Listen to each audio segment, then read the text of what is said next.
সোনার সংসারে সব বন্ধুদের স্বাগত। বন্ধুরা, দেখতে অসুবিধা হচ্ছে, বুঝতে পারছেন না এটা কি শাক। এটা হচ্ছে মূলো শাক। মূলো শাক হচ্ছে আমি লবণ দিয়ে চটকিয়ে এক চুবড়ি শাকটাকে আমি অতটুকু করে দিয়েছি, আর এখানে অনেকটাই জল বেরিয়েছে। আর এই সঙ্গে মূলো শাকের সঙ্গে আমি এখানে দিয়ে দেবো কাতলা মাছের মাথার চচ্চড়ি। কাতলা মাছের মাথা নিয়ে নিয়েছি, একটু আদা নিয়েছি। কি মশলা দিচ্ছি পরে আপনাদের সঙ্গে দেখাচ্ছি। চলুন, ঠিক যেভাবে খাই ঠিক আপনাদের সেইভাবে দেখাচ্ছি। রেসিপিটি শুরু করার আগে বলবো লাইক করবেন, শেয়ার করবেন, নতুন নতুন রেসিপি দেখতে চ্যানেলটিকে সাবস্ক্রাইব করে নেবেন। চলুন শুরু করি। প্রথমে মাছটাকে লবণ হলুদ দিয়ে আমি মেখে নেব। লবণ দিয়ে দিলাম পরিমাণ মতন,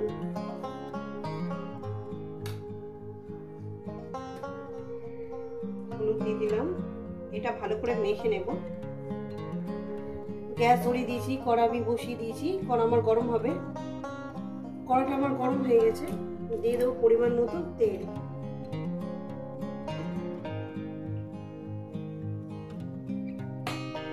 তেলটা আমার গরম হবে। মশলা দিয়েছি দেখুন বন্ধুরা, এটা হচ্ছে আদা চেঁচে নিয়েছি, এটা হচ্ছে জিরে ধনের গুঁড়ো, এটা হচ্ছে হলুদের গুঁড়ো। এটা জল দিয়ে গুলে নেব। তেলটা আমার গরম হয়ে গেছে। দিয়ে দেবো শুকনো লঙ্কা 5 ফোড়ন। কয়েক সেকেন্ড ভেজে নেব। রেসিপিটা আপনাদের কেমন লাগছে অবশ্যই কিন্তু বলবেন। কয়েক সেকেন্ড ভেজে নেব। ভাজা হয়ে গেছে। এরপরকে মাছের মাথাটা দিয়ে দেবো। এই চচ্চড়িটা একটু অন্যরকম হয়ে যাবে, আশা করি আপনাদের খুবই ভালো লাগছে। দিয়ে দিলাম মাছের মাথার মতো ভেজে নেব। বন্ধুরা, এই যে মশলাটা গুলে নিয়েছি তার মধ্যে 10-11টা কাঁচা লঙ্কা আমি চেলা করে নিয়েছি।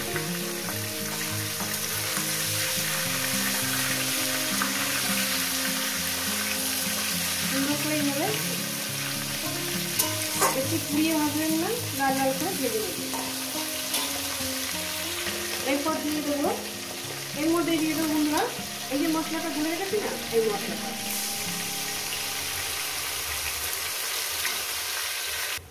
মশলাটাকে দিয়ে দেখুন বন্ধুরা, আমি একটু 1 থেকে 1.5 মিনিট একটু কষিয়ে নেব। 1 থেকে 1.5 মিনিট একটু মশলার সঙ্গে এটা মাছের মাছটাকে একটু কষিয়ে নেব। তারপর দিয়ে দেবো আমি শাক, একটু কষিয়ে নেব। দেখুন বন্ধুরা কীভাবে মাছের মাথাটাকে কষিয়ে নিচ্ছি। যতক্ষণ না মশলাটা একটু ভাজা ভাজা গন্ধ বেরোচ্ছে, এভাবে একটু কষিয়ে নিচ্ছি।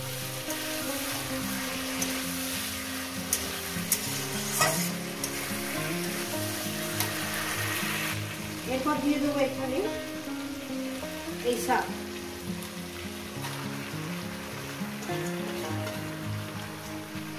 দিয়ে দিলাম। শাকটাকে দিয়ে এবারে আমি কষবো। রেসিপিটা আপনাদের কেমন লাগছে বন্ধুরা অবশ্যই কিন্তু কমেন্ট করে জানাবেন। যত চেষ্টা করি আপনাদের কাছে নতুন নতুন রেসিপি দেখানোর চিন্তা করি আর কি, যাতে আপনাদের ভালো লাগে। এটা এখন কষতেই হবে। মিনিমাম আমি 5-6 মিনিট কি 7 মিনিট এটাকে কষিয়ে নেবো। তারপর দিয়ে দেবো এখানে চিনি। দেখেন বন্ধুরা অনেকটাই জল বেরিয়েছে। মূলোর সঙ্গে জল কতটা ফেলে দেওয়া হয়েছে, নুন দিয়ে চটকানোর পর অনেকটাই জল ফেলে দিয়েছি। অনেকটাই জল বেরিয়েছে। এই জলেই রান্নাটা হবে। খেতে সত্যি সুন্দর হয়েছে, দারুণ একটা ফ্লেভার বেরিয়েছে। মাছের মাথা আর মূলো শাকের দারুণ একটা ফ্লেভার বেরিয়েছে। এখন এটা হবে, মিডিয়াম গ্যাসে আমি রান্না করব। আর একটা জিনিস আপনাদের বলে দিই, মূলো যে পাতার যে গোড়াটা আছে না, গোড়াটা বাদ দিয়ে যতটুকু ডাটা আছে ততটুকু বাদ দেবেন। বাদ দিয়ে পাতাটা নেবেন। আর ডাটাগুলো আমি রেখে দিয়েছি, এই শাকের ডাটাগুলো আমি রেখে দিয়েছি। আমি অন্যদিন আপনাদের অন্যভাবে চচ্চড়ি করে দেখাবো। একটু চাপা দিয়ে দিলাম। তো বন্ধুরা দেখতে পাচ্ছেন আমি কিভাবে রান্নাটা করছি। ঠিক এইভাবে রান্নাটা একবার পানি খেয়ে দেখুন, আপনাদের খুব ভালো লাগবে আশা করি। আর দিয়ে দেবো একটু চিনি। চিনিটা দিতেই হবে, চিনিটা না দিলে টেস্টটা আরও বাড়বে না। চিনিটা দিলেই টেস্টটা বাড়বে, না দিলে কিন্তু বাড়বে না। চিনি দিয়ে দিলাম, আমাদের স্বাদ মতো আমি চিনি দিলাম। এটাকে আরও 5 মিনিট রান্না করব, তারপর এটাকে নামিয়ে দেখাবো। শাক আমার সিদ্ধ হয়ে গেছে, একটু জল আছে সামান্য হালকা, সেই জলটাকে আমি শুকিয়ে নেব। তো বন্ধুরা দেখতেই পাচ্ছেন, সেন্টটা যদি আপনাদের শোকাতে পারতাম খুবই ভালো হতো। হয়ে গেছে, আর 1-2 মিনিট পর আমি নামিয়ে নেব।